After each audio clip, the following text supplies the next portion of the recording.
রাঙ্গাকে উদ্ধার করতে মানসিক স্বাস্থ্য কেন্দ্রে এসে আহেরি ও বৃন্দার গোপন চক্রান্ত দেখে হতবাক একলব্য। হ্যাঁ বন্ধুরা, আমরা এমনটাই দেখতে পাবো রাঙ্গামতি তীরন্দাজ ধারাবাহিকের আগামী পর্বগুলোতে। আহেরি ও বৃন্দা চক্রান্ত করে রাঙ্গাকে মেরে ফেলতে চেয়েছিল, এমনকি আহেরি ও বৃন্দা চক্রান্ত করেই রাঙ্গাকে মানসিক স্বাস্থ্য কেন্দ্রে পাঠিয়েছে, যাতে করে রাঙ্গা মানসিক ভারসাম্য হারিয়ে ফেলে। আহেরির কথা মতো ডক্টর রাঙ্গাকে একটা ইঞ্জেকশন দেয়, যেটা দিলে সুস্থ মানুষ মানসিকভাবে সম্পূর্ণ অসুস্থ হয়ে পড়বে। রাঙ্গার জ্ঞান ফেরে ঠিকই, কিন্তু রাঙ্গা বুঝতে পারে না সে ঠিক কোথায় আছে। অপরদিকে অফিসার সত্যজিৎ তার পুলিশ টিমকে দিয়ে চিরুনি তল্লাশি চালাতে থাকে, এমনকি রাস্তার বিভিন্ন জায়গায় সিসিটিভি ফুটেজ দেখে জানতে পারে গুন্ডাগুলো রাঙ্গাকে একটা মানসিক স্বাস্থ্য কেন্দ্রে নিয়ে গেছে।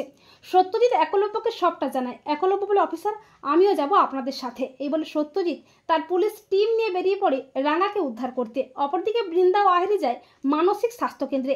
এরপর আহেরি যখন ডক্টরকে টাকা দিয়ে বলছে রাঙ্গাকে পুরোপুরিভাবে অসুস্থ করে তুলতে হবে, যাতে করে সবাই রাঙ্গাকে পাগল মনে করে আর ও যেন কোনোভাবে পালাতে না পারে, ঠিক তখনই একলব্য ও সত্যজিৎ পৌঁছে যায়। আহেরির গোপন চক্রান্ত শুনে চমকে ওঠে একলব্য।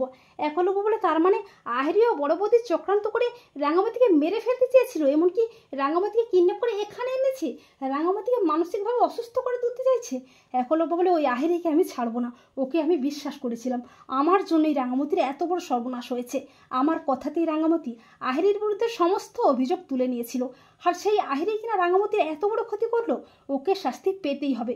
সত্যজিৎ বলে, আহেরি ও বৃন্দাবসকে তাদের অন্যায়ের উপযুক্ত শাস্তি আমরা দেব, কিন্তু তার আগে রাঙ্গামতিকে উদ্ধার করতেই হবে। তো বন্ধুরা, তোমরাও এটাই চাও তো যে রাঙ্গাকে উদ্ধার করতে মানসিক স্বাস্থ্য কেন্দ্রে এসে আহেরি ও বৃন্দার গোপন চক্রান্ত যেন জানতে পারে একলব্য? কমেন্ট করে জানাতে ভুলো না যেন তোমাদের মতামতটি।